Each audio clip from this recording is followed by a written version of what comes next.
अस्सलाम वालेकुम दोस्तों, पेश खिदमत है कहानी लेटते ही नींद आ गई का चौथा हिस्सा। रमीज को गिरता देख दोनों आदमी लपक कर रमीज की तरफ बढ़ते हैं। बारिश और अंधेरे की वजह से रमीज को उनकी शक्ल नहीं दिख पा रही होती है। उनमें से एक आदमी आगे बढ़कर जमीन में गिरे हुए रमीज को कॉलर से पकड़कर उठाता है और दांत पीसते हुए कहता है, बुढ़े तुझे इस वक्त यहाँ नहीं होना चाहिए था। बता तू यहाँ क्या कर रहा है, बता तूने क्या देखा, वरना हम तुझे भी जान से मार देंगे।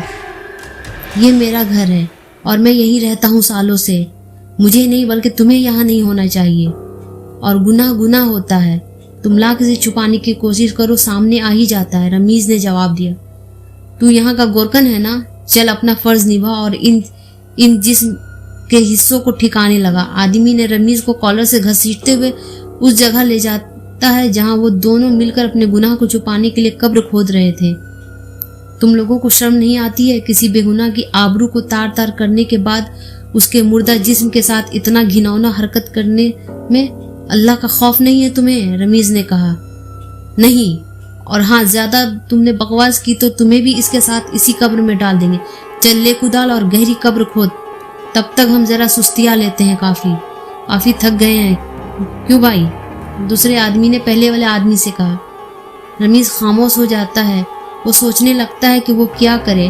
भीगने की वजह से उसे ठंड भी लगने लगती है। मैं तुम लोगों के साथ इस गुनाह में शामिल नहीं होना चाहता हूँ। तुम लोगों की बेहतरी इसी में है कि तुम दोनों अपना गुनाह कबूल कर लो और खुद को पुलिस के हवाले कर दो, रमीज ने कहा। तो दूसरे आदमी ने एक जोर का तमाचा रमीज के गालों पर जड़ दिया, जिससे वो मुंह के बल जमीन में गिर जाता है।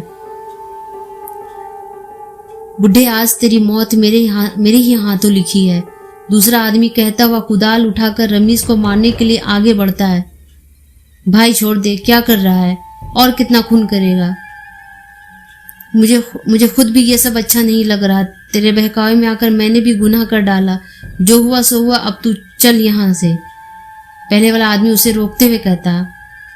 बारिश तेज हो जाती है। आसमान में बादलों की गड़गड़ाने के साथ साथ बिजली चमकने लगती है। कब्रिस्तान के बाहर दरवाजे पर एक साथ कई कुत्ते भौंकना शुरू कर देते हैं। इससे पहले कि वो दूसरा आदमी जमीन पर गिरे रमीज को कुदाल से मारता, बिजली के चमक से होने वाली रोशनी में उन्हें एक निहायत ही भयानक शक्ल का इंसान अपने सामने दिखता है, जो कि कफन पहने खड़ा उन्हें अपनी लाल आंखों से घूर रहा होता है। दोनों डर से चीख मारते हुए गिरते पड़ते वो दोनों कब्रिस्तान की दीवार फलांग कर भाग जाते हैं। रमीज, उठिए, आप यहाँ क्या कर रहे हैं इतनी रात को? अचानक रमीज के कानों से उसी नकाबपोश औरत की आवाज टकराती है। रमीज हैरान जब उठकर देखता है तो वो औरत उसके सामने ही खड़ी होती है। मोहतरमा, मैं तो गहरी नींद में सो रहा था, तभी अचानक कुदाल चलाने की आवाज से मेरी आंख खुली तो इस सिमत चला आया जहां दो बदमाश न जाने किसकी बच्ची की इज्जत को तार तार करके उसके जिस्म को हिस्सों में बांट रहे थे। वो मुझे भी अपने इस गुनाह में शामिल करना चाहते थे। मैंने इनकार किया तो उन्होंने मुझे मारा, जिससे मैं गिर गया। फिर न जाने क्यों वो लोग चिल्लाते हुए भाग गए। बाकी का मंजर आपके सामने है। मैं बस उन लोगों के चेहरे को देख नहीं पाया। पता नहीं कौन थे, रमीज ने ठंड से कांपते हुए कहा। ये दुनिया ऐसी ही है, न जाने कितने लोग अपने गुनाह के सबूत को रात के सन्नाटों में छुपा देते हैं। बेकसूर लोगों को तड़पा कर मारना आजकल के कातिलों का रिवाज हो गया है। इंसानियत तो वैसे भी मर चुकी है। अगर पुलिस आपकी बात मानकर थोड़ी सी जांच पड़ताल करती तो शायद मेरे बेटे के कातिल भी पकड़े जाते। खैर, ये पास के ही गांव में रहने वाले एक किसान की बेटी है। तुम इसके टुकड़ों में पड़े मैयत को फिलहाल ऐसे ही रहने दो। सुबह इसके गांव जाकर खबर दे देना इसके बाप को। वो इसकी तलाश भी कर रहा है, नकाबपोश खातून ने कहा। उसके एक लफ्ज में रमीज को दर्द महसूस हो रहा होता है। रमीज का दिल खुद ये सब देख कर अंदर से गमगीन हो चुका होता है। ठीक है, मैं प्लास्टिक की तिरपाल लाकर इसके ऊपर रख देता हूँ ताकि पानी से महफूज रहे। वैसे मोहतरमा, आप इतनी रात को इस कब्रिस्तान में अभी तक क्या कर रही हैं? मेरे ख्याल से आपको अपने घर में ही रहना चाहिए, रमीज ने कहा। मेरे बेटे के अलावा इस दुनिया में कोई नहीं था। अब जब उसका ठिकाना ये कब्रिस्तान है, इसलिए वो जहाँ रहेगा मैं भी उसके आसपास रहूंगी। तुम मेरी फिक्र ना करो, मुझे आदत है अंधेरों की। नकाबपोश औरत ने कहा, मैं खुद एक ऐसा इंसान बन चुका हूँ जिसका दिल जिंदगी की सारी रंगीनियों से खाली है। मेरी जिंदगी में कब्रिस्तान की तरह सन्नाटा पसरा हुआ है। मुझे ना कुछ खोने का डर है, ना कुछ पाने की ख्वाहिश होती है। एक पुरसुकून जिंदगी जीता आदमी हूँ मैं इस आखिरी मंजिल में। रमीज ने बड़ी ही संजीदगी के साथ नकाबपोश औरत से कहा, जब आपको तन्हाइयों में सुकून मिलने लगे तो समझो आप अपने रब के करीब हो रहे हो। तहज्जुद की नमाज अगर पढ़ें तो मेरे बेटे के साथ में कब्रिस्तान के सारे मकीनों के हक में दुआ ज़रूर करिएगा, खासकर इस बेकसूर बच्ची के लिए। क्या पता किसकी रूह को खुदा बख्श दे आपकी दुआ से, नकाबपोश औरत ने कहा। वो जब भी बोलती उसकी आवाज़ में एक अजीब तरह की खनक और पुरस्कारियत होती। इंशाअल्लाह ज़रूर दुआ करूँगा, बस अल्लाह मेरी दुआ कबूल करे, रमीज़ ने कहा। आमीन। जिनके दिल कांच की तरह साफ होते हैं, खुदा उनकी दुआ कभी रद्द नहीं करता। बस आपको उस रब पर यकीन रखकर मांगना होगा कि हमने मांगा है तो वो ज़रूर नवाजेगा, नकाबपोश औरत कहते हुए चली जाती है। आज ये दूसरी रात थी जब रमीज मुर्दा पड़े इंसान के वजूद को प्लास्टिक की तिरपाल से ढक रहा होता है। रमीज का जिस्म पूरी तरह भीगा और कपड़े मिट्टी से गंदे हो चुके होते हैं। रमीज रात के आखिरी पहर में कब्रिस्तान के हैंडपंप से पानी भर कर नहाता है, फिर तहज्जुद की नमाज अदा करने के बाद तस्बीह पढ़ता है और उन सभी कब्रिस्तान के मकीनों के हक में दुआ करता है। फिर वो तस्बीह पढ़ता हुआ अपने घर के बरामदे में खटिया लगाकर बैठ जाता है। नींद उसकी आंखों से अब कोसों दूर होती है। खटिया पर बैठा सामने से वो उस नकाबपोश औरत को देख रहा होता है जो इतने बारिश में भी अपने बेटे के कब्र के पास बैठी होती है। रमीज को एक बात बहुत हैरत करती, वो ये कि न उस औरत के कपड़े बारिश में भीग रहे होते हैं और ना ही कहीं से गंदे दिखते हैं।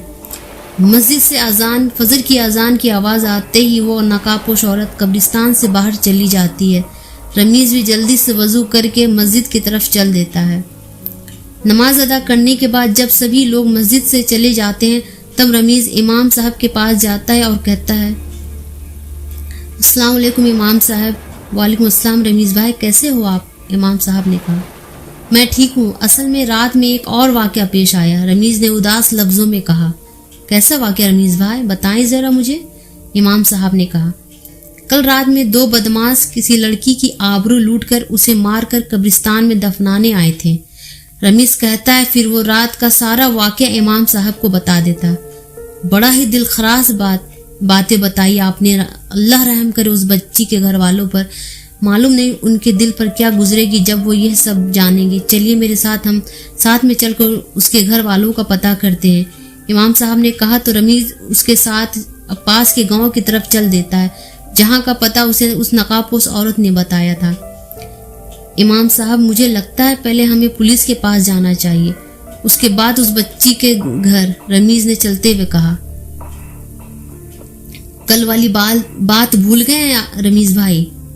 ना, मैं तो तौबा करता हूँ इन पुलिस वालों का, कोई भरोसा नहीं है। अच्छा यही होगा पहले इसके घर वालों को बताएं और वो खुद पुलिस को खबर करे, इमाम साहब ने कहा। तो दोनों बातें करते हुए बढ़ ही रहे होते हैं कि सामने से उन्हें पुलिस जीप जाती दिखाई देती है जो उनके पास आकर रुकती है। क्यों इमाम साहब, सुबह सुबह कहाँ जा रहे हैं? एक इस गोरगन के साथ पुलिस इंस्पेक्टर ने दरवाज़ा खोलकर जीप से बाहर निकलते हुए। जी वो हम बस कहीं जा रहे हैं काम से, इमाम साहब थोड़ा अटकते हुए कहते हैं। हाँ तो तुम दोनों इतना घबराए हुए क्यों हो? पुलिस इंस्पेक्टर ने सवाल किया। नहीं साहब, हम तो बस ऐसे ही, रमीज ने कहा। अच्छा ये बताओ, तुम दोनों ने कोई लड़की को देखा है सांवले रंग की सलवार कमीज पहने हुए, कल रात से गायब है? ये उसका बाप है जो उसे कल रात से ढूंढ रहा है, पुलिस इंस्पेक्टर ने जीप में बैठे गुमशुदा लड़की के बाप की तरफ इशारा करते हुए कहा। हाँ मैं पास के गांव में ही रहता हूँ, पानी के कुएं के पास। बताइए क्या आप लोगों ने मेरी बेटी को देखा है? कल रात में मुझे खाना देने के बाद मटके में पानी खत्म हो गया था तो उसने कहा, अब्बा आप खाना खाओ, मैं कुआं से पानी भर कर लाती हूँ। मगर काफी देर तक जब वो नहीं आई तो मैं उसे ढूंढने निकला। पूरा गांव छान लिया मगर वो कहीं नहीं दिख रही। मेरा दिल बहुत घबरा रहा है, लड़की के बाप ने बिलखते हुए कहा। भाई साहब संभालिए खुद को, हम असल में आपके ही पास आ रहे थे, चलिए आप लोग मेरे साथ, कुछ दिखाना है आपको, दिल को जरा मजबूत कर लीजिए। रमीज ने कहा, मेरी बेटी ठीक तो है ना, उसके साथ कुछ बुरा तो नहीं हुआ ना, बताइए। लड़की के बाप ने रोते हुए कहा, देखिए मैं आपको झूठी तसल्ली नहीं दूंगा, बस अल्लाह आपको सब्र दे, पहले चलिए आप सब हमारे साथ। इमाम साहब ने कहा, तुम दोनों ने देखा है इनकी बेटी को? पुलिस इंस्पेक्टर ने पूछा। हाँ साहब, रमीज ने जवाब दिया। तो फिर मुझे खबर क्यों नहीं दी और सीधा थाने आने के तुम लोग इस आदमी के वहाँ क्यों जा रहे थे? इंस्पेक्टर ने उन्हें घूरते हुए कहा, साहब शायद आप कल का वाकया भूल गए हैं, हम कल भी आए थे आपके पास किसी बेकसूर लड़के की कत्ल की खबर देने, जिसके सर में बंदूक से मारा गया था, मगर आपने बिना जांच के उसकी मिट्टी करवा दी, इसलिए हमने दोबारा आपके पास आना सही नहीं समझा। इमाम साहब ने साफ शब्दों में कहा तो पुलिस इंस्पेक्टर थोड़ा शर्मिंदा हो जाता है। ठीक है, तुम दोनों जीप में बैठो चलते हैं कब्रिस्तान, पुलिस इंस्पेक्टर ने कहा। तो रमीज और इमाम साहब पुलिस की जीप में आकर बैठ जाते हैं और कब्रिस्तान की तरफ निकल जाते हैं। पुलिस जीप आकर कब्रिस्तान के बाहर खड़ी होती है। सब जल्दी से उतरकर उस सिमत दौड़ते हुए जाते हैं जिधर उस लड़की के टुकड़ों में पड़े मैयत पड़ी होती है। अभी रमीज प्लास्टिक हटाकर पुलिस इंस्पेक्टर और उस लड़की के बाप को लड़की की बेतरतीब मैयत दिखा ही रहा होता है कि कब्रिस्तान के सन्नाटे में एक और भयानक मंजर सबके मुंतजिर रहता है। तो दोस्तों ये था लेटते ही नींद आ गई का चौथा हिस्सा। अगर सांसों ने वफा की तो जल्द ही लौटेंगे आप लोगों के साथ, तब तक के लिए इजाजत दीजिए।